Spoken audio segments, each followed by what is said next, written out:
So I'm Bianca Nijhof. I'm the co-chair of WorldPride Foundation, and my day job actually is being the managing director of the Netherlands Water Partnership.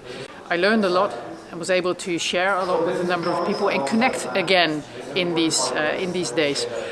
So I was honored to host a session about Asia, and I actually got out in the beginning quite depressed. We had a very great summary of a fellow board member, Hanim Hamzah, who actually talked about the legislation in the 10 ASEAN countries.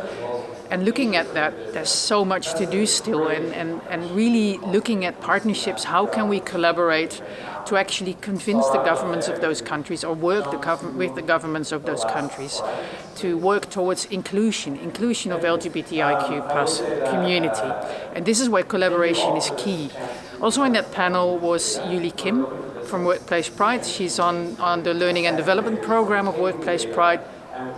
She shared her story about her background, being Japanese and Korean, moving to Amsterdam. And we also talked about the intergenerational stuff, actually. So we have the younger people who are really much more fluid in how they identify and who they love. They're much more fluid in that than the older generation or even my generation.